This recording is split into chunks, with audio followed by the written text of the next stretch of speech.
तो change of state में क्या होता है, किसी भी सब्सटेंस की हमारे पास मेनली तीन स्टेट होती है जिनको हम जानते हैं, सॉलिड, लिक्विड और गैस। लेकिन ये जो स्टेट होती है, ये आपस में इनका ट्रांजिशन हो सकता है, आपस में बदलाव हो सकता है।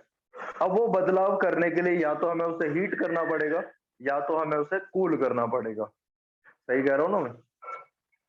तो किसी सब्सटेंस की स्टेट में ट्रांजिशन होना, स्टेट में चेंज होना, change of state. Topic clear है? अब भाई जो चेंज ऑफ स्टेट में क्या क्या हम पढ़ते हैं, जो वो मैं बता देता हूँ। सॉलिड से टॉपिक तो समझ में आ गया क्या चलेगा? Change of state, transition of one state of a substance into another on heating और कूलिंग। तो सॉलिड से अगर लिक्विड बना तो क्या बोलते हैं इसको? मेल्ट हो गया ना, मेल्टिंग, या फिर फ्यूजन। ठीक है, इसके लिए आपको इसको हीट करना पड़ेगा। अच्छा, अगर लिक्विड को हीट करेंगे तो क्या होगा? गैस गैस में में। कन्वर्ट होगा या फिर वेपर में, है ना? इसको बोलते हैं वेपराइजेशन, वेपराइजेशन, वेपराइजेशन। ठीक है। और मान लो अगर हम क्या कहते हैं, वेपर को ठंडा कर दें, कूल कर दें, तो क्या होगा? वापस से लिक्विड में कन्वर्ट हो जाएगा। इसको बोलते हैं कंडेंसेशन, कंडेंसेशन। अच्छा जी, अगर हम लिक्विड को वापस से कूल कर दें तो ये सॉलिड में कन्वर्ट हो जाएगा, जिसको बोलते हैं हम फ्रीज होना, फ्रीजिंग, है ना? तो लेकिन इन दोनों केसेस में हम फ्यूजन वर्ड यूज कर लेते हैं, बुक में ऐसा रहता है, कई जगह लिखा रहता है कि सॉलिड से लिक्विड में भी फ्यूजन कहलाता है और लिक्विड से सॉलिड में भी फ्यूजन कहलाता है। ठीक है, अब आ जाते हैं सॉलिड से को हीट करने पर, सॉलिड को हीट करने पर कई जगह हमें गैस भी बनती हुई दिखती है डायरेक्ट। इसको क्या बोलते हैं हम? सब्लिमेशन। ठीक है, कई जगह हमें ऐसा मिलता है गैस से हमें सीधा या वेपर से सॉलिड बन जाता है, उसको बोलते हैं हॉर फ्रास्ट, हॉर फ्रॉस्ट। ठीक है जी, इसमें कूल करना पड़ता है। अब सबके एग्जांपल देख लो एक एक। भाई अगर मान लो मेरे पास मोमबत्ती है और मोमबत्ती को मैं हीट करूं तो पिघल के लिक्विड में कन्वर्ट हो जाएगी।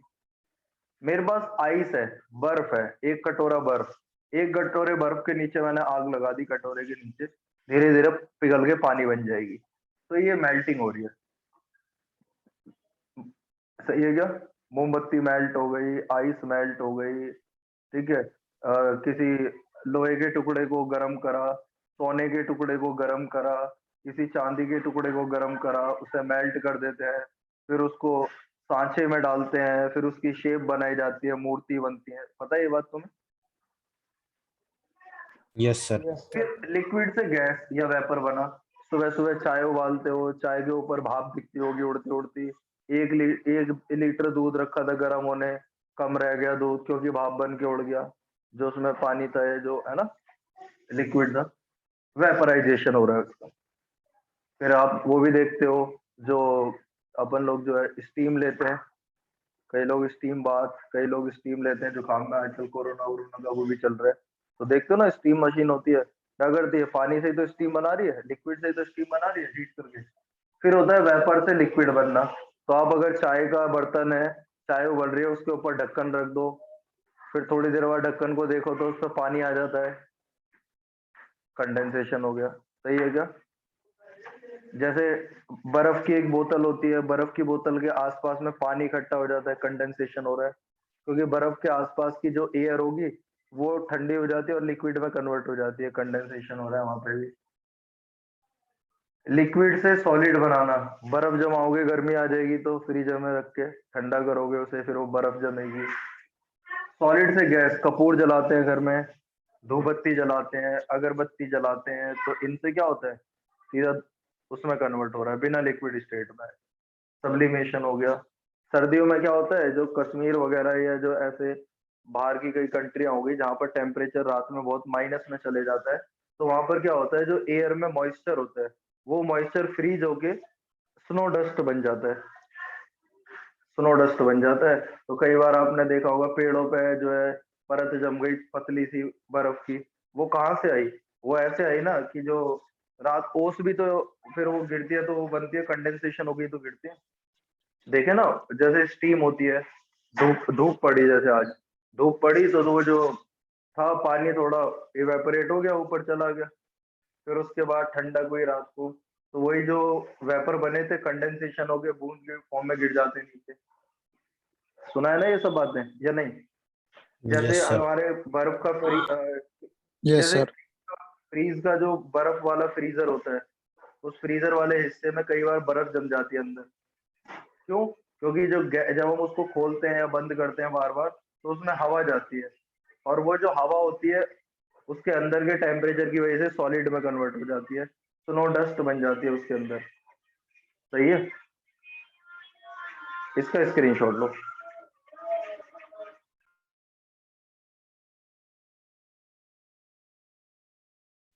ले लिया सर।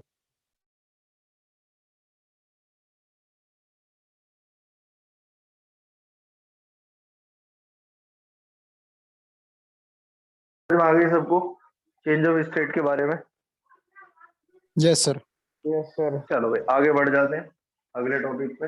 एग्जाम्पल भी बता दिया मैंने, वीडियो भी देखा करो दोबारा से, ताकि और डाउट क्लियर हो जाए, समझ में आ जाए। क्योंकि बहुत जितना हो सकता है 11th की क्लास में उतना एक्सप्लेन मैं कर ही देता हूँ टॉपिक को। अब आ जाते हैं अगले टॉपिक पे।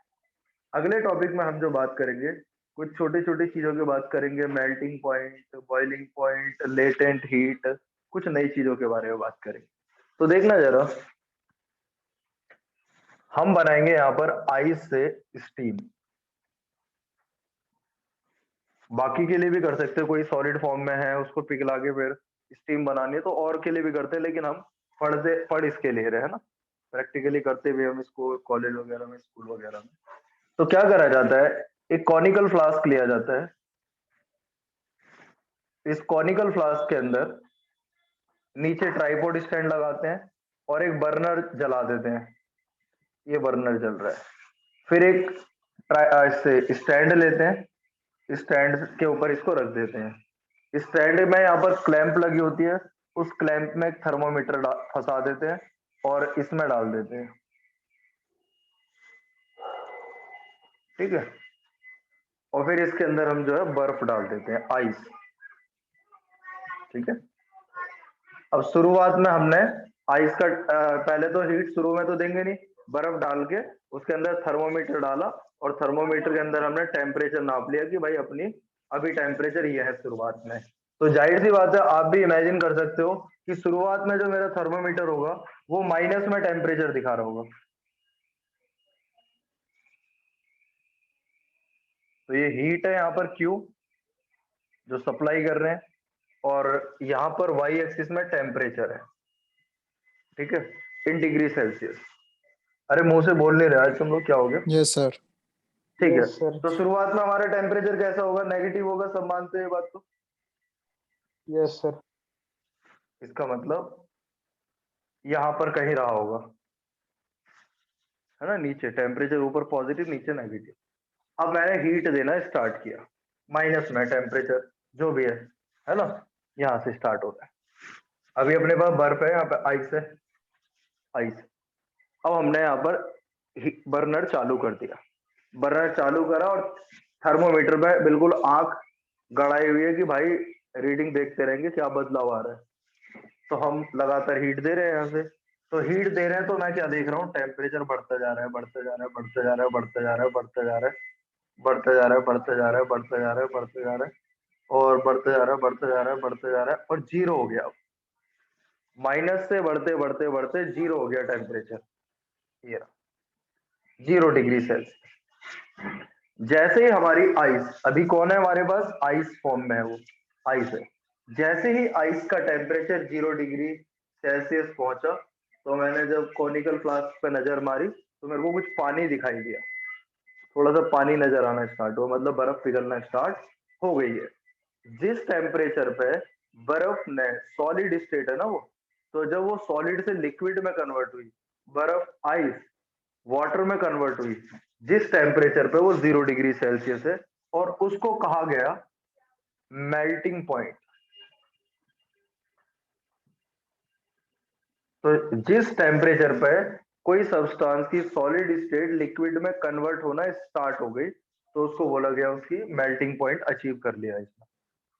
अब लेकिन जब मेल्टिंग पॉइंट अचीव हो गया, तो इसका मतलब ये नहीं है कि सारी की सारी जो आइस है वो पानी में कन्वर्ट हो गई है। इसका मतलब ये नहीं है, इसका मतलब है कि आइस से पानी बनना स्टार्ट हो गया, वो टेम्परेचर होता है मेल्टिंग पॉइंट।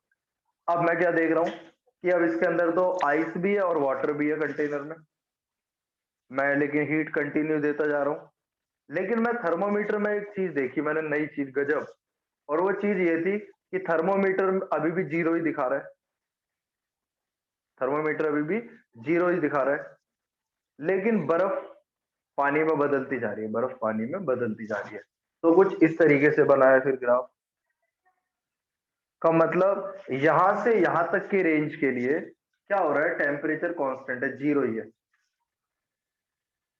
इस दौरान हमें क्या क्या मिल रहा होगा इसमें, एक तो आइस है प्लस वाटर है, मतलब सॉलिड और लिक्विड दोनों फॉर्म है, लेकिन टेम्परेचर में बदलाव नहीं आ रहा। टेम्परेचर में बदलाव नहीं आ रहा, इसका मतलब क्या हुआ, हीट तो हम दे रहे हैं, तो वो हीट कहाँ जा रही है, तो आंसर है वो हीट जा रही है उसकी स्टेट को चेंज करने में। बर्फ जो है, जो हीट जो है, वो आइस को पानी में कन्वर्ट कर रही है, जो हीट है वो आइस को वाटर में कन्वर्ट कर रही है। उस दौरान टेम्परेचर में कोई बदलाव नहीं आएगा। तो यहाँ पर हमारे पास आइस और वाटर दोनों स्टेट मिलेंगी 0 डिग्री सेल्सियस पे। अब मैंने क्या देखा, पूरी आइस मेल्ट हो चुकी है। जैसे ही पूरी आइस मेल्ट हो चुकेगी, फिर दोबारा से टेम्परेचर राइज होना स्टार्ट हो गया, बढ़ता गया हीट देने पर, हीट तो कंटिन्यू चली रही है, बढ़ता गया।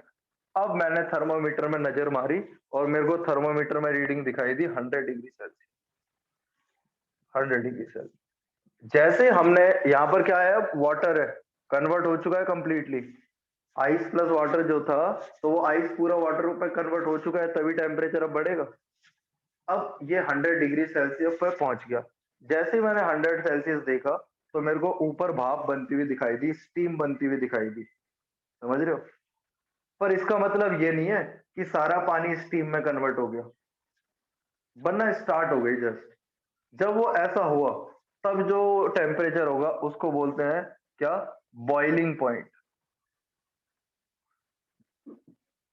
बॉइलिंग पॉइंट पर ले आए हम इसको।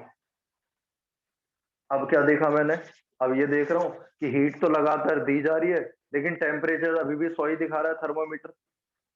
थर्मोमीटर अब 100 के बाद वो चेंज दिखाना बंद कर दिया, सही है क्या, क्यों, इसका मतलब उस दौरान जो हीट है, वो हीट टेम्परेचर को चेंज नहीं कर रही, उस दौरान हीट जो है वो क्या कर रही है, पानी को स्टीम में बदल रही है, स्टेट को चेंज कर रही है। तो यहां पर मेरे को क्या क्या मिलेगा, वाटर प्लस स्टीम।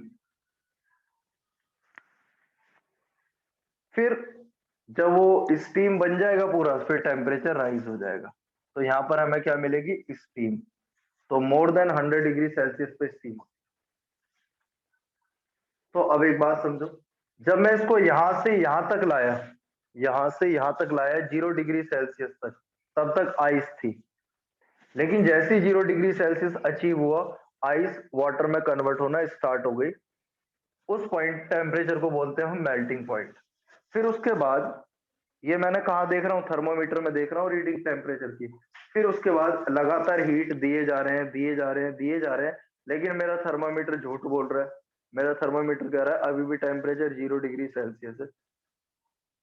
अरे बात समझ में, लेकिन मैं देख रहा हूँ अबे हीट तो दे रहा हूँ मैं Yes, नीचे sir. से, और लेकिन थर्मोमीटर झूठ बोल रहा है कि 0 डिग्री सेल्सियस ही है। तो क्वेश्चन ये है कि वो हीट जा कहाँ रही है, तो आंसर है वो स्टेट को चेंज कर रही है। तो जो हीट थर्मोमीटर से छिप गई, उसको बोलते हैं लेटेंट हीट, जिसको हमारा थर्मोमीटर डिटेक्ट नहीं कर पाया, कैलिब्रेट नहीं कर पाया टेम्परेचर की फॉर्म में, वो लेटेंट हीट है। तो लेटेंट का मतलब होता है हिडन हीट। तो अगर आपसे कोई बोलता है कि लेटेंट हीट क्या करती है, तो हमारा जवाब है लेटेंट हीट टेम्परेचर चेंज नहीं करती, वो केवल सब्सटेंस की स्टेट को चेंज करती है। तो किसी सब्सटेंस की स्टेट को चेंज करने के लिए जो हम हीट दे रहे हैं वो लेटेंट हीट है। क्लियर हो ये बात? Yes sir. Yes, तो sir. यहां से यहां तक की जो रेंज है, यहां से यहां तक की जो हीट की रेंज है ये वाली, ये कौन सी हीट दे रहे हैं हम इसको? Latent heat. और वो भी क्या कर रहे हैं, इसको मेल्ट कर रहे हैं, तो लेटेंट हीट ऑफ फ्यूजन कहलाती है, लेटेंट हीट ऑफ फ्यूजन। फिर जब ये पूरा कन्वर्ट हो जाएगा तो फिर ये टेम्परेचर बढ़ेगा, और टेम्परेचर अगर चेंज होगा तो ms डेल्टा टी लगेगा। सर एक बार फिर लेटेंट हीट उसके बाद समझा दो वापस। सर एक बार है लेटेंट हीट भाई, क्या वापस समझा समझाऊं? दो। क्या लेटेंट समझाऊं? हीट वाला क्वेश्चन। लेटेंट हीट वाला अभी पढ़ाऊंगा ना। मैं ये बोल रहा हूँ कि जो लेटेंट हीट होती है, लेटेंट का मतलब होता है हिडन, लेटेंट हीट अभी पढ़ाऊंगा इसके बारे में। लेटेंट का मतलब होता है हिडन। हिडन क्यों बोल रहे हैं भाई? अब कोई सब्सटेंस हीट ले रहा है या निकाल रहा है, वो हमें कैसे पता चलेगा? या तो उसमें हाथ डालो, है ना, उससे तो एग्जैक्ट रीडिंग तो पता नहीं चलेगी, तो हम थर्मोमीटर डालेंगे, और जब थर्मोमीटर डालेंगे तो थर्मोमीटर दिखाएगा। अगर थर्मोमीटर की रीडिंग बढ़ रही है तो इसका मतलब हीट ले रहा है, और थर्मोमीटर की रीडिंग घट रही है तो इसका मतलब हीट रिलीज हो रही है। लेकिन यहां से यहां तक की रेंज में मैं क्या देख रहा हूँ कि थर्मोमीटर में कोई चेंज ही नहीं हो रहा, जीरो पे ही आ गया, जीरो पे ही मेंटेन है। इसका मतलब उस दौरान जबकि हीट हम दे रहे हैं, तो इसका मतलब ये हुआ उस दौरान जो हीट दी जा रही होगी वो टेम्परेचर में बदलाव नहीं करती, क्योंकि वो केवल क्या कर रही है, स्टेट को चेंज करती है। तो वो हीट जो किसी सब्सटेंस की स्टेट को चेंज करती है उसको बोला जाता है लेटेंट हीट। और यहाँ पर हम इसको देख रहे हैं कि सॉलिड से लिक्विड में कन्वर्ट कर रही है, तो उसको बोलते हैं लेटेंट हीट ऑफ फ्यूजन। अभी इसके बारे में पढ़ाऊंगा, अभी बस सुनते जाओ शब्दों को। अब यहां से यहां तक की रेंज की बात करो तो देखो हीट देने पर टेम्परेचर भी बढ़ा है, 0 से 100 तक क्या है। लेकिन जैसे ही 100 डिग्री पर आ जाता है पानी अपना, तो वो स्टीम बनना स्टार्ट हो जाता है। अब मैं क्या देख रहा हूँ कि मेरा थर्मोमीटर मेरे को 100 रीडिंग दिखा रहा है पिछले 5 मिनट से, और जबकि मेरी कंटिन्यूअसली हीट 5 मिनट से जली रही है, बहुत देर से जल रही थी, अब लगातार 5 मिनट से एक चीज नोट कर रहा हूं मैं कि वो 100 डिग्री पर ही मेंटेन दिखा रहा है। इसका मतलब हीट तो दी जा रही है, लेकिन थर्मोमीटर उसे रिकॉर्ड नहीं कर रहा, बता नहीं पा रहा। क्यों? क्योंकि थर्मोमीटर तो तभी रिकॉर्ड करेगा ना जब टेम्परेचर में बदलाव आएगा, लेकिन वहां तो टेम्परेचर में कोई बदलाव आ ही नहीं रहा, क्योंकि जो हीट ली जा रही है वो उसके पानी को स्टीम में कन्वर्ट कर दे रही है। जो हीट ले रहा है पानी स्टीम में बदल रहा है, जो हीट ले रहा है पानी स्टीम में बदल रहा है, जो हीट ले रहा है पानी स्टीम में बदल रहा है। टेम्परेचर चेंज होने की तो नौबत ही नहीं आ रही। तो उस दौरान जो हीट हमने दी होगी, यहाँ से यहाँ तक की रेंज में जो कांस्टेंट टेम्परेचर पे दे रहे हैं, पानी को स्टीम बनाने के लिए, लिक्विड को वेपर बनाने के लिए, उसको बोला जाता है, उस अमाउंट ऑफ हीट को latent heat of vaporisation, latent heat of vaporisation. ये बात समझ में आ गई सबको? Yes, sir. तो ये जो हमारे पास था यहाँ पर, अब इसमें अगर आप ध्यान से देखो, जो न्यूमेरिकल में काम आती है बात, मैं आपको बड़े ध्यान से समझाता हूँ, बड़े प्यार से समझाता हूँ। देखो पहले कौन है मेरे पास? आइस। ये रही आपकी आइस, नेगेटिव टेम्परेचर पर है। क्या इस माइनस टेम्परेचर पे जो अपनी आइस है, क्या वो पानी बन सकती है? यस और नो में जवाब जल्दी जल्दी देना ताकि मैं जल्दी निपटाऊं इसको। क्या माइनस टेम्परेचर पे पानी, आइस जो है वाटर में कन्वर्ट हो सकता है? No, sir. नहीं। कब होगा? जब वो जीरो जब या जब हाई उससे होगा. ऊपर। जब 0 डिग्री सेल्सियस पे ले जाएंगे। अब नेगेटिव से मैं इसको आइस को 0 डिग्री सेल्सियस पे ले गया, आइस को, तो कौन सी हीट दी मैंने? Q1। और Q1 कितना होगा? m इंटू में S into delta T. S किसका? आइस का। मैंने आइस को हीट दी है Q1 ताकि उसका टेम्परेचर माइनस से 0 में आ जाए। जैसे 0 पे आएगा तो क्या इसका मतलब सारी आइस पिघल चुकी है? No sir. नो। नहीं। अभी क्या क्या होगा यहाँ पर 0 पे? Ice plus water. सही है क्या? Yes, sir. अब आइस प्लस वाटर दोनों है, लेकिन मुझे पूरा ही पानी में बदलना है, तो क्या करना पड़ेगा मेरे को, इसको फर्दर हीट देनी पड़ेगी। सही है क्या? कितनी हीट देनी पड़ रही है इस बार? Q2, तो वो हो जाएगा m इंटू में LF। मतलब अब जो हीट दे रहा हूं वो लेटेंट हीट की फॉर्म में जा रही है, m into L, latent heat के लिए L आता है। इसका मतलब अब जो मैं हीट दे रहा हूं वो केवल क्या कर रही है, आइस को वाटर में कन्वर्ट कर रही है। तो अब ये किस में कन्वर्ट हो गया, पूरा का पूरा वाटर में। लेकिन कितने डिग्री सेल्सियस पर है? 0 डिग्री सेल्सियस पे ही है, क्योंकि जब हम लेटेंट हीट देते हैं तो वो टेम्परेचर को चेंज नहीं करता, स्टेट को चेंज करेगा। यहाँ पर आइस प्लस वाटर दोनों थे, लेकिन हम इसको हीट दी हमने कितनी, m इंटू में LF। तो ये जो आइस थी वो सारा किस में कन्वर्ट हो गई, वाटर में। अब वाटर बन गया, और वाटर कितने पे है, 0 डिग्री सेल्सियस पे। अब बताओ क्या वाटर से स्टीम बन जाएगी 0 डिग्री पे? No sir. No, sir. अब इसे कहाँ ले जाना पड़ेगा, 100 100 degree. 100 पे। तो 100 पे ले जाएंगे तो टेम्परेचर चेंज होगा ना, यस सर। यस और नो? तो क्या करें, कौन सी हीट दी हमने, Q3, वो कौन सी होगी, m इंटू में S इंटू में डेल्टा T। बताओ अब जो हीट दे रहे हैं वो किसको दे रहे हैं, आइस को कि वाटर को? वाटर। तो यहाँ पर स्पेसिफिक हीट वाटर की आ जाएगी अब। सही है। अब वाटर बन गया, क्या वाटर बन गया पूरा वो, क्या नहीं सॉरी, जैसे अभी कितने पे आ गया, 100 डिग्री सेल्सियस पे। तो जैसे ही 100 डिग्री सेल्सियस पे आएगा तो क्या होगा, वाटर से क्या बनना स्टार्ट हो गया, Vapor. स्टीम। वेपर्स या स्टीम। सही है। तो क्या इसका मतलब ये हुआ कि अब जो है सारा पानी स्टीम में कन्वर्ट हो चुका है? No sir. No, sir. नहीं, अभी और हीट देनी पड़ेगी। अब कौन सी वाली हीट देंगे इसको बताओ, लेटेंट हीट, है ना, लेटेंट हीट ऑफ वेपराइजेशन। अब लेटेंट हीट ऑफ वेपराइजेशन देंगे तो वो क्या कर रही होगी, पानी को स्टीम में कन्वर्ट कर रही होगी। ठीक है।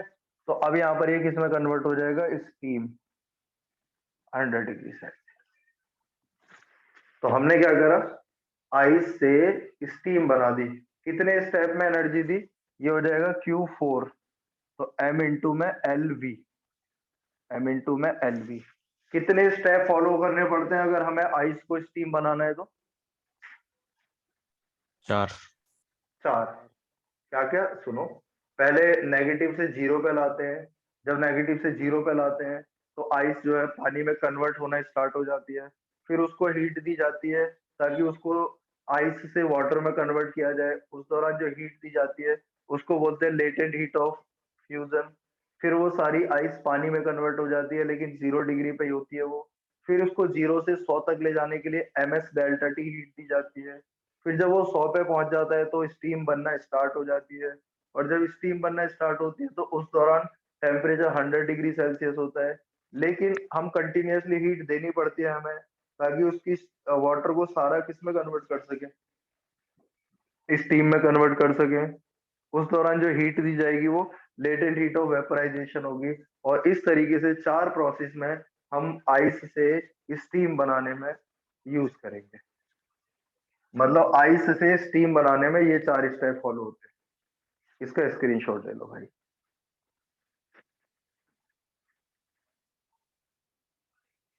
ले लिया सर।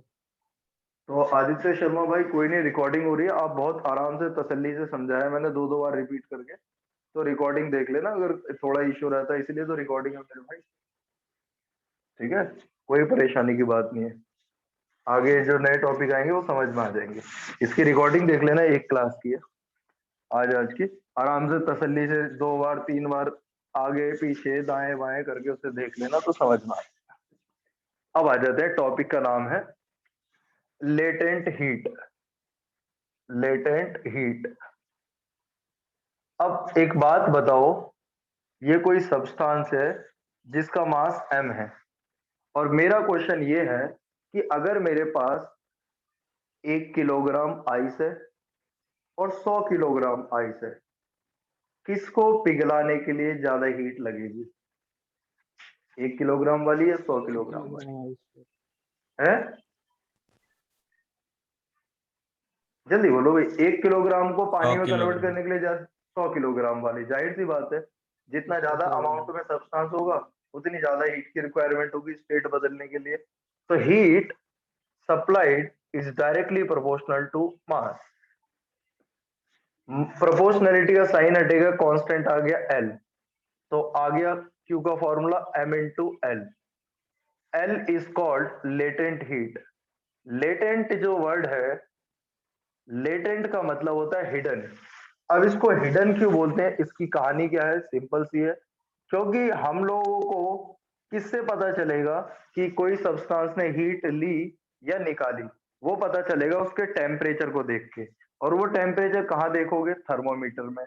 अब अगर कई ऐसी सिचुएशन आई जो अभी मैंने आपको पढ़ाया था कि हम हीट दे रहे हैं, मेरे को दिख रहा है कि हीट जा रही है, लेकिन टेम्परेचर वो दिखा नहीं पा रहा उस चेंज को, क्योंकि उस दौरान हुआ क्या, जो हमने हीट दी उस हीट ने उस सब्सटेंस का टेम्परेचर चेंज नहीं किया, उसने उसकी स्टेट को बदला। तो उस दौरान जो हीट दी गई वो लेटेंट हीट है। अब एल का एल बराबर क्या हो गया बच्चों, एल बराबर हो गया क्यू बाई एम। अगर मैंने एम को 1 ले लिया तो एल बराबर किसके आ जाएगा, क्यू के। मान लो जो भी सब्सटेंस है वो यूनिट मास है 1 है, तो एल बराबर क्यू आ जाएगा। तो लेटेंट हीट की डेफिनेशन क्या लिखी गई, एल बराबर क्यू, लेटेंट हीट बराबर क्यू मतलब हीट।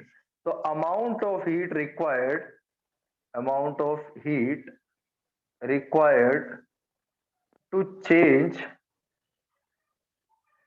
द स्टेट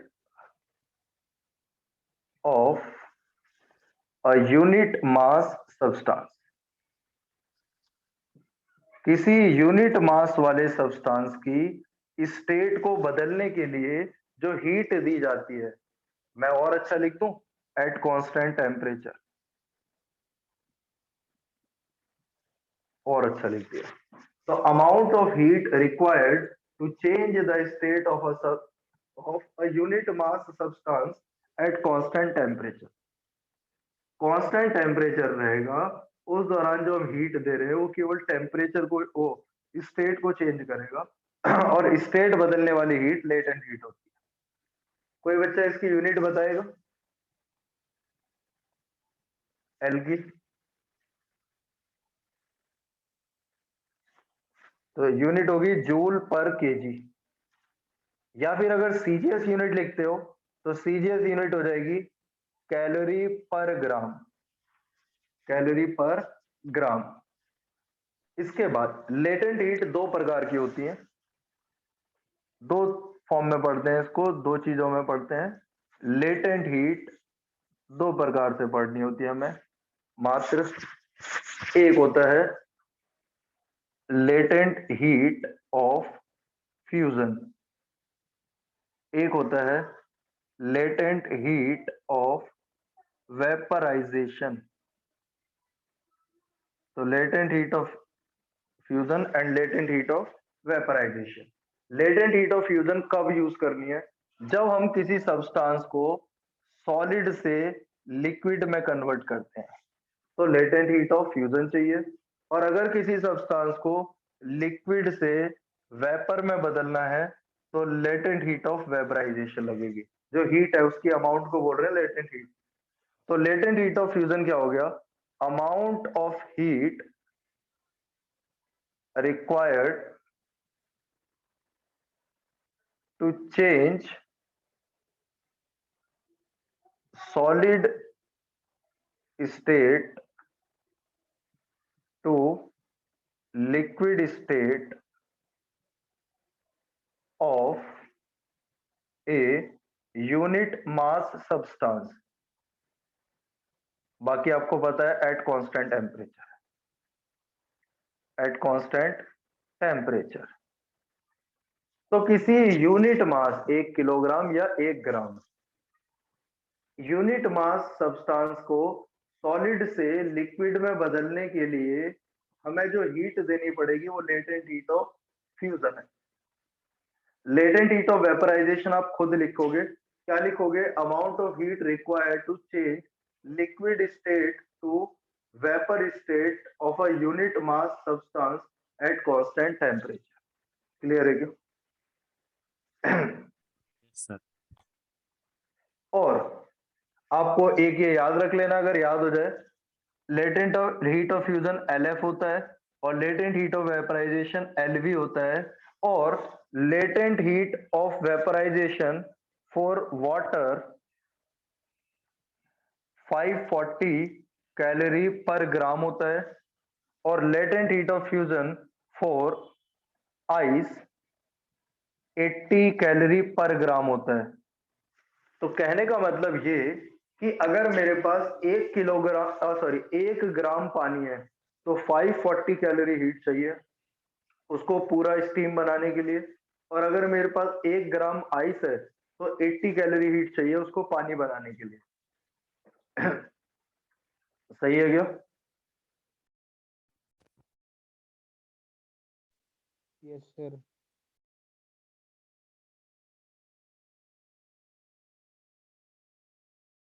ये बात समझ में आ गई सबको? Yes sir. तो ये थी हमारी लेटेंट हीट का part. Latent hidden heat, hidden क्यों? क्योंकि थर्मोमीटर उसको डिटेक्ट नहीं कर पाया। क्यों? क्योंकि हीट ने टेम्परेचर चेंज किया ही नहीं, उसने तो केवल स्टेट को चेंज करा।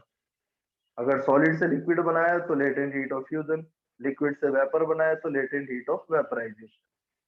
ठीक है जी, इसका स्क्रीनशॉट।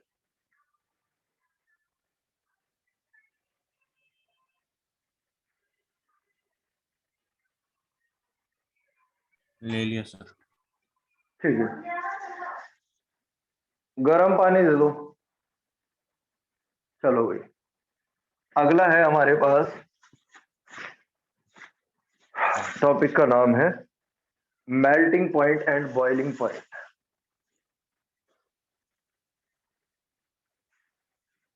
अब टेम्परेचर के बारे में पढ़ेंगे। मेल्टिंग पॉइंट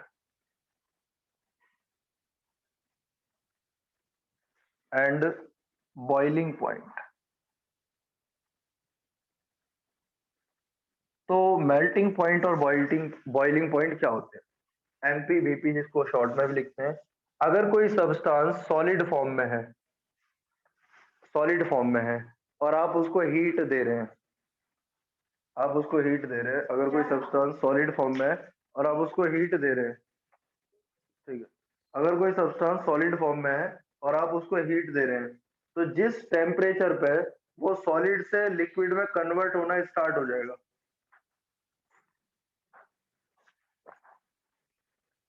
जिस टेम्परेचर पे वो सॉलिड से लिक्विड में कन्वर्ट होना स्टार्ट हो जाएगा, वो उसका मेल्टिंग पॉइंट है। तो सॉलिड से लिक्विड, पर उस टाइम ये नहीं होगा कि सारा सॉलिड लिक्विड में बदल गया। उस टाइम पे दोनों तरह के स्टेट एग्जिस्ट कर रही होंगी, सॉलिड भी होगा और लिक्विड भी होगा, दोनों को एग्जिस्ट कर रही होंगी। ऐसा ही बॉइलिंग में होता है। बॉइलिंग कब यूज करते हैं वर्ड? जब लिक्विड स्टेट ऑफ सब्सटेंस को हम हीट दे रहे हैं और हमें उसका वेपर बनना स्टार्ट दिख जाए, या उसमें से वेपर बनना स्टार्ट हो जाए।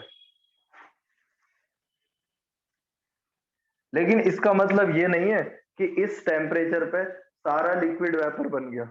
जब स्टार्ट होता है जस्ट, वो वाला टेम्परेचर लिया जाता है। जैसे ही तुम्हें वेपर बनना स्टार्ट दिख गए, वो नोट कर लो वाला टेम्परेचर। जैसे ही आपको मेल्ट होना स्टार्ट हो गया, वो वाला टेम्परेचर नोट कर लो थर्मोमीटर में देख के। वो मेल्टिंग पॉइंट और बॉइलिंग पॉइंट होते हैं। तो इस दौरान हमारे पास दोनों स्टेट होंगे। तो ये क्या हुआ melting point? The temperature at which solid and liquid state of a substance coexist का मतलब दोनों उपस्थित है भी, coexist in thermal equilibrium। Thermal equilibrium का मतलब टेम्परेचर में कोई बदलाव नहीं आ रहा। तो ऐसा temperature, the temperature at which solid and liquid state of a substance coexist in thermal equilibrium.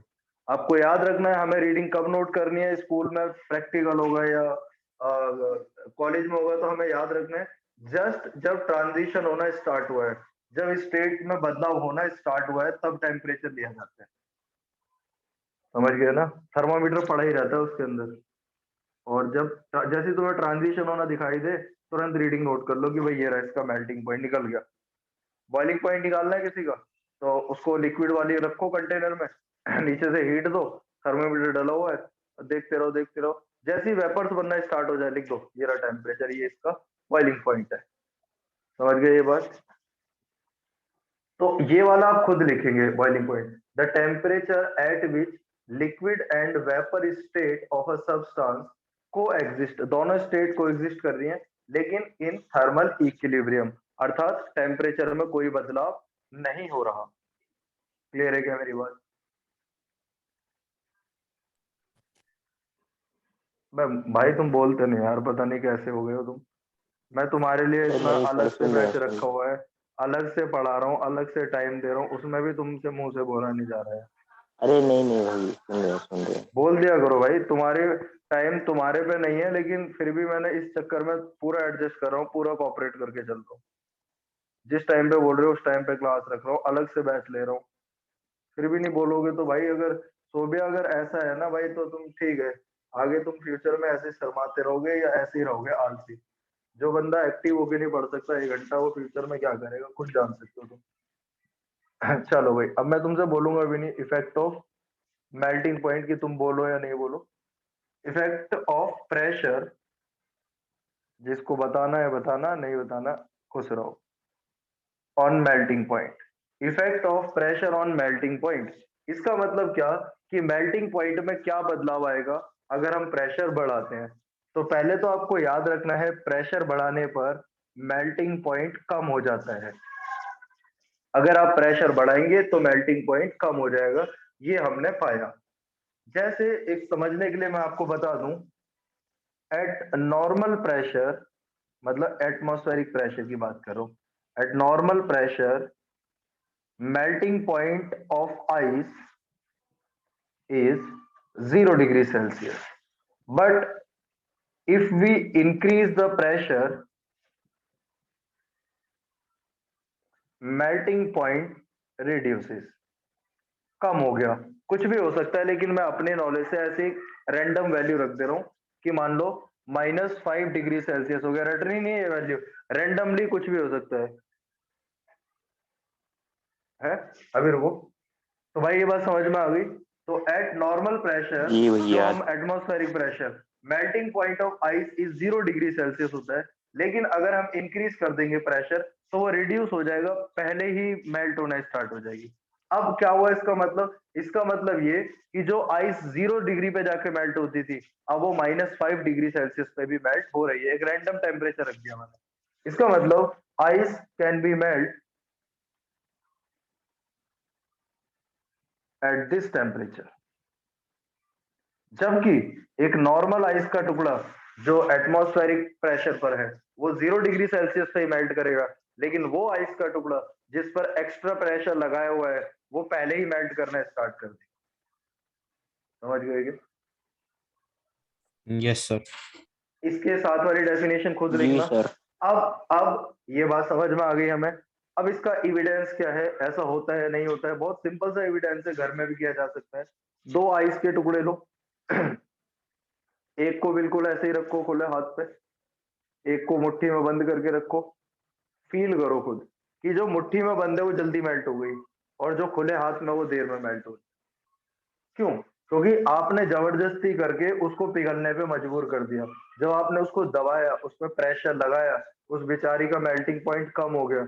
जो पहले 0 डिग्री सेल्सियस पे घुला करती थी, अब उसे पहले ही घुलना पड़ गया आपके प्रेशर की वजह से।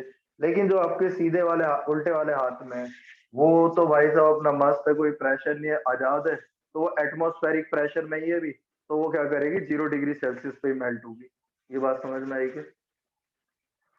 Yes sir. आ गई अब भैया। इसकी वजह से क्या होता है वो आपको बताता हूँ। तो क्या करें क्या करें क्या करें क्या करें, स्क्रीनशॉट ले लो फिर लिखूंगा, क्योंकि फिर गड़बड़ हो गया। नोट्स मेंटेन कर लेना, फिर बता रहा हूँ एग्जाम के अंदर कुछ भी नोट्स से बाहर नहीं आएगा। 11 साल के एक्सपीरियंस से बता रहा हूँ इस बात को। बहुत सोच समझ के समझा पढ़ाता हूँ मैं, जो पढ़ा रहा हूँ 11th के हिसाब से बहुत सही है। भले ही न्यूमेरिकल कम करा रहा हूँ क्योंकि कंटेंट न्यूमेरिकल पार्ट कम भी आएगा, लेकिन आएगा वो जो टॉपिक पे मैं करा दूंगा, उससे बाहर नहीं मिलेगा, ये मेरी गारंटी है। इसका स्क्रीनशॉट ले लिया? तो इसलिए पढ़ते यस रहो, सर। कॉपी मेंटेन जरूर करो। असाइनमेंट जो दे रहा हूँ करने के लिए तो कुछ सोच समझ के कह रहा हूँ कि कर लो, क्योंकि आजकल घर पे भी हो तो कर सकते हो एक्स्ट्रा नॉलेज के लिए, वरना कॉपी इनफ होती है मेरी। भाई अब सुनो, इसका एविडेंस क्या है सर, ऐसे कैसे माने हम? एक तो मैंने एविडेंस बता दिया कि बर्फ को हाथ में दबाओ और एक को सीधे उसमें रख लो, तो जिसको दबाओगे वो मेल्ट हो जाएगी। दूसरा एविडेंस देता हूँ। अब इस बात को यहाँ पर आप समझे, वो क्या है वो समझो। एक एक एक्सपेरिमेंट होता है और ये सच्ची घटना पे आधारित है। एक बर्फ का टुकड़ा लिया बड़ा सा, ये रहा बर्फ का टुकड़ा, और ये लकड़ी का ब्लॉक रख दिया मैंने, क्योंकि लकड़ी इंसुलेटर होती है तो हीट नहीं पकड़ेगा नीचे से, है ना? ऐसे मान लो, ये सपोर्ट देने के लिए ये टुकड़े रख दिए, जो भी मान लो, ताकि थोड़ा सा हवा में रहे। अब इसके ऊपर मैंने एक तार ली, कॉपर की या किसी भी मेटल की एक तार ली, क्योंकि मेटल की तार ज्यादा मजबूत होती है, धागा टूट भी सकता है। तो मेटल की तार ली मैंने, और उस मेटल की तार को इसके ऊपर लटका दिया, ऐसे ऊपर से डाल के, और इस पे दो वजन बांध दिए भारी भारी से। इस तार पे नीचे दो वजन बांध दिए। अब वजन बांध दिए तो धरती माता नीचे खींचेगी उसे। जब धरती माता नीचे खींचेगी तो वायर पे खिंचाव होगा, तो इसका मतलब जहां पे वायर बर्फ के ऊपर होगी तो उसके नीचे जो बर्फ होगी उस पर प्रेशर पड़ेगा कि नहीं पड़ेगा? भाई अगर मैं तुम्हारी उंगली पे एक तार यहाँ से लटका दूं और उस पर नीचे लटका दूं, तो तुम्हारी उंगली पे निशान पड़ेगा कि नहीं पड़ेगा? Yes sir. क्योंकि तुम्हारी उंगली पे प्रेशर लगा।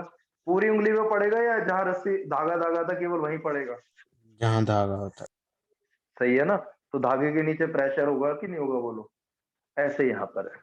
तो जब इस धागे के नीचे प्रेशर होगा तो धागे के नीचे जो बर्फ होगी थोड़ी सी, उसका प्रेशर बढ़ने की वजह से मेल्टिंग पॉइंट घट गया, तो मजबूरी में प्रेशर बढ़ने की वजह से वो बर्फ पिघल गई थोड़ी सी।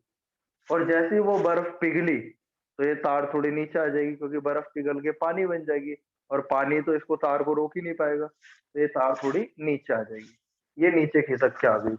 जैसे तार नीचे खिसक के आई बच्चों, एक अजूबा हुआ क्या, जैसे तार नीचे खिसक के आई तो वो जो बर्फ जो पानी बना था, वो जो पानी बना था उस पे से प्रेशर हट गया और वो दोबारा फ्रीज हो गया। दोबारा फ्रीज हो गया।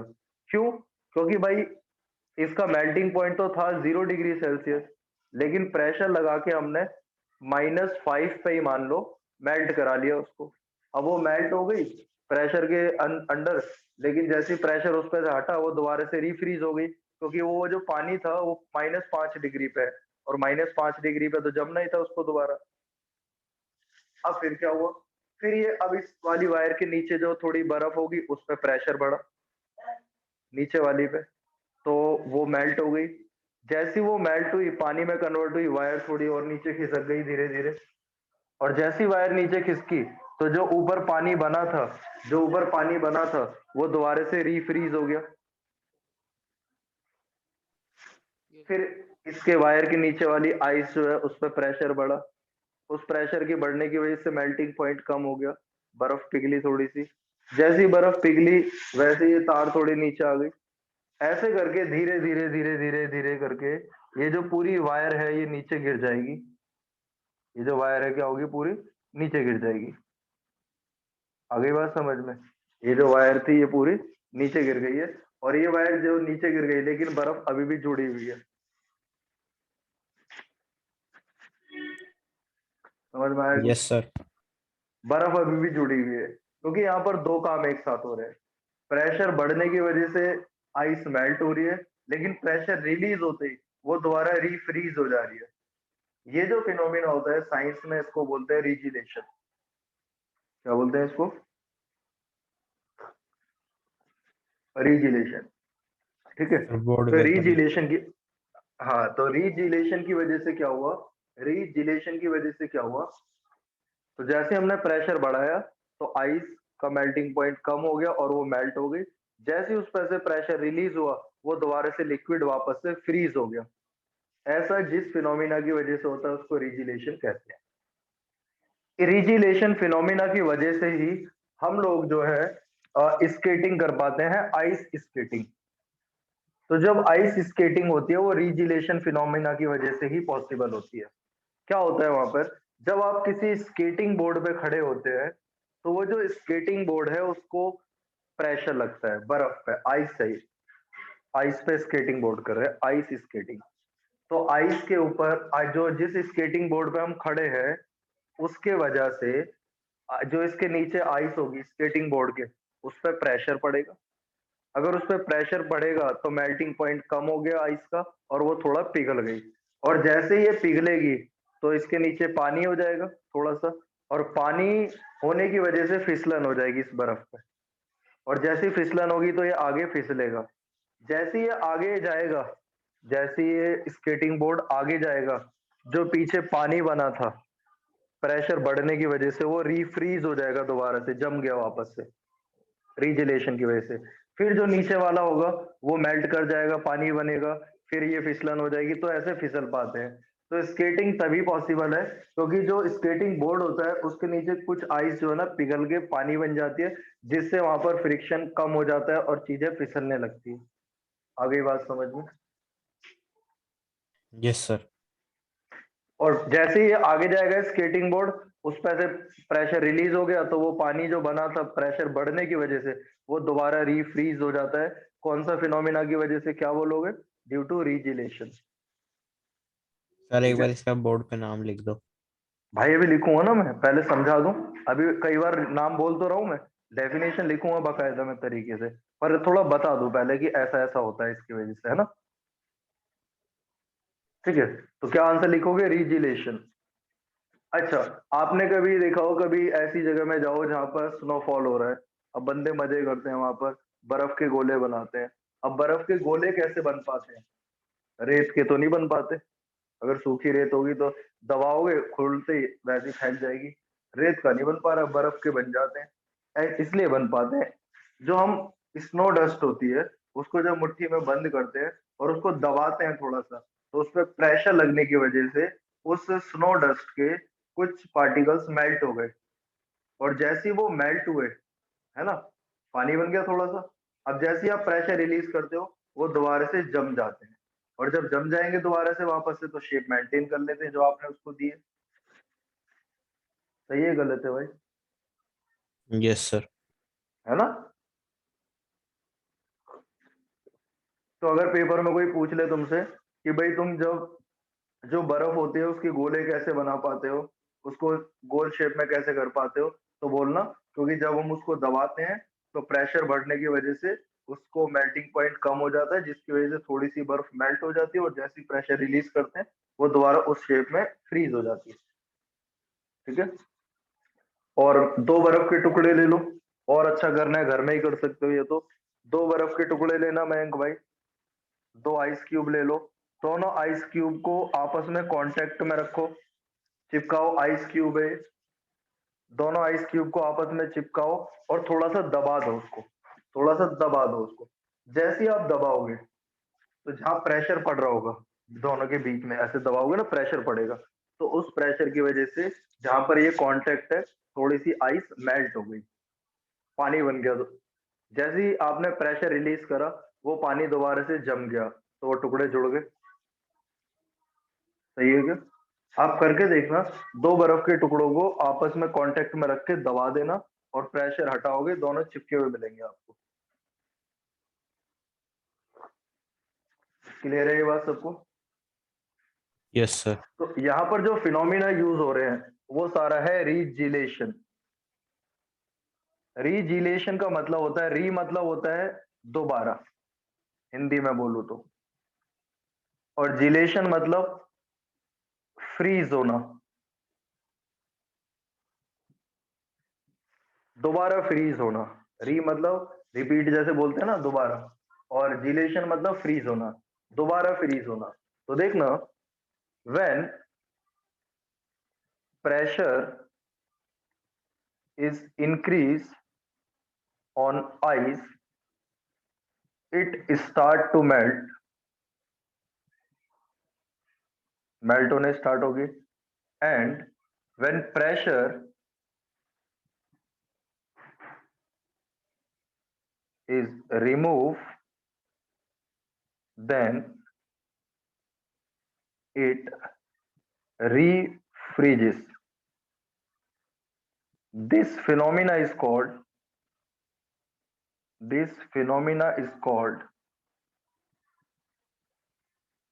रीजिलेशन. समझ गए क्या? रीजिलेशन का मतलब समझ में आ गया? yes sir, रीजिलेशन, री मतलब दोबारा, जिलेशन मतलब फ्रीज होना. ठीक है, तो अब आ जाते हैं, ये कुछ पार्ट हो गया जो मैंने बताया, क्यूब बन जाते हैं, बर्फ को कर्ल कर सकते हैं किसी भी शेप में, स्नोमैन बनाते हैं, कुछ भी शेप में करोगे तो आइस स्नो डस्ट हो जाती है, क्योंकि प्रेशर लगाओगे तो वो मेल्ट होती है थोड़ी सी, और मेल्ट जैसे उस पर से प्रेशर रिलीज करते हो दोबारा फ्रीज हो जाती है. Ice skating is possible only due to which phenomena? Regelation. क्योंकि प्रेशर पड़ने की वजह से स्केटिंग बोर्ड के नीचे आइस थोड़ी सी मेल्ट हो जाती है, जिससे वो वहां फिसलन हो जाती है, तो वो फिसलता है स्केटिंग बोर्ड, और जैसे ही वो बंदा आगे जाता है वो दोबारा से फ्रीज हो जाती है. नहीं तो अगर क्या होता, मान लो कहीं पर किसी उसमें बर्फ जमी हुई है, मान लो किसी ने बना रखा है अपना, और वहां पर बंदा चले स्केटिंग बोर्ड से, तो धीरे धीरे बर्फ पिघलते पिघलते तो पानी बन जाएगी. लेकिन ऐसा नहीं होता, वहां पर दोनों काम एक साथ हो रहे होते हैं. अगला टॉपिक है effect of pressure on effect on pressure on BP, boiling point. याद रखना है, यदि आप प्रेशर बढ़ाते हैं तो बॉइलिंग पॉइंट भी बढ़ जाता है लिक्विड का. अगर हम प्रेशर बढ़ाते हैं, बॉइलिंग पॉइंट भी बढ़ जाता है लिक्विड का. इसका क्या प्रूफ है? तो इसका प्रूफ भी है हमारे पास. आप याद करो, नॉर्मल प्रेशर पे, एटमॉस्फेरिक प्रेशर पे पानी कितने पे बॉईल होता है? 100 डिग्री सेल्सियस 100 पे, degree, है ना? उसके बाद उसका टेम्परेचर और इंक्रीज नहीं हो सकता, ये बात याद रखना. जब कोई अपना बॉइलिंग पॉइंट अचीव कर लेगा, उसके बाद टेम्परेचर चेंज नहीं हो सकता, उसके बाद स्टेट ही चेंज होगी. पहले उस स्टेट में रह के वो टेम्परेचर और आगे नहीं बढ़ा सकता. इसलिए जब हम खुले बर्तन में कोई खाना पकाते हैं या चावल उबालते हैं, तो उसमें देर लगती है, क्योंकि खुले बर्तन में हमारे पास जो एटमॉस्फेरिक प्रेशर लग रहा होता है वहां पे, और पानी केवल 100 डिग्री सेल्सियस तक जाता है, 100 डिग्री मैक्सिमम जाता है वहां पे. लेकिन यदि हम ढक्कन बंद कर दें उसका, तो ढक्कन बंद करने से क्या होगा, जो वेपर जाएंगे ऊपर से टकरा के सरफेस पे आ जाएंगे, जिसकी वजह से उसमें प्रेशर बढ़ गया अंदर, और प्रेशर बढ़ने से क्या हुआ, उसका बॉइलिंग पॉइंट बढ़ गया. इसका मतलब जो पानी पहले 100 पे बॉइल हो रहा था, वो अब मान लो 130 पे हो रहा है. प्रेशर बढ़ गया ना, तो बॉइलिंग पॉइंट बढ़ गया. तो बताओ, जो 100 डिग्री पे बॉइल हो रहा था वो ज्यादा जल्दी सब्जी को गलाएगा या 130 वाला? सर 130 वाला. जाहिर सी बात है भाई, 130 डिग्री ज्यादा होता है ना. Yes sir. तो इसका मतलब टेम्परेचर बढ़ाने को, प्रेशर बढ़ाने पे बॉइलिंग पॉइंट बढ़ जाएगा. मतलब अब उस लिक्विड का जो बॉइलिंग होगी वो और ज्यादा टेम्परेचर पर होगी, जिससे वो और ज्यादा गर्म हो पाएगा पहले से. इसी वजह से आपको पता होगा, हमारे घरों में जो प्रेशर कुकर होता है उसको प्रेशर कुकर इसलिए बोलते हैं, क्योंकि उसके अंदर प्रेशर बनता है. कई बार सुना भी है ना, प्रेशर कुकर फट गया, क्योंकि बहुत प्रेशर बन जाता है अंदर, बहुत हाई प्रेशर बनाता है वो. और आपको पता होगा, अगर आप चावल को एक खुले बर्तन में बनाओ और एक प्रेशर कुकर में बनाओ, तो प्रेशर कुकर में जल्दी बनते हैं. या कोई भी सब्जी है, प्रेशर कुकर में बनाओगे तो जल्दी मेल्ट होगी. दाल है, दाल खुले बर्तन में बनाओगे तो भाई तो गैस लग जाएगी खूब, लेकिन अगर उसको कुकर में बनाएंगे तो जल्दी मेल्ट होती है. देखे ना, दाल चावल ये ज्यादातर कुकर में बनाते हैं, दाल वगैरह जल्दी मेल्ट होती है उसमें. खुले बर्तन में दाल बनाने लग जाओ तो भाई तो 2-3 घंटे तो वैसे ही लग जाएंगे, तो बंदे की भूख ही चली जाए. गलत तो नहीं बोल रहा, yes yes sir. sir, yes है ना? सर. तो इसका मतलब प्रेशर कुकर में क्या ज्यादा होता है? pressure, pressure. प्रेशर बढ़ने से उसके अंदर जो लिक्विड होगा, पानी है, जैसे पानी में बनाते हैं ज्यादातर खाना, तो तो जो पानी है उसका क्या बढ़ गया, बॉइलिंग पॉइंट, जिसकी वजह से अब उसका टेम्परेचर पहले से ज्यादा हाई होगा। ठीक है जी। Yes yes sir. सर। अब मान ले तुमसे पूछा जाएगा कि भाई वो देखता नहीं है जो ऐड आता है गैस बचाने वाला, उसमें दिखाते हैं क्या कहते हैं, खाने को ढक के पकाएं, चाय वाय या कुछ भी बना रहे हैं तो ढक के बनाए तो जल्दी होता है। दूध उबालना है, चाय उबालनी है तो उसको ढक दो, जल्दी उबल जाएगी। खुले बर्तन में रखोगे देर में उबलेगी। क्यों? क्योंकि उसका बॉइलिंग पॉइंट बढ़ गया बंद करते ही। और बताऊं, जैसे अब अगर आप हाई एल्टीट्यूड पे चले जाओ, पहाड़ी एरिया में चले जाओ, माता वैष्णो देवी चले जाओ, तो माता वैष्णो देवी जो काफी ऊंचाई पर है मंदिर, तो वहां पर प्रेशर जैसे जैसे आप ऊपर जाएंगे अर्थ की सरफेस से प्रेशर लो होता रहता है।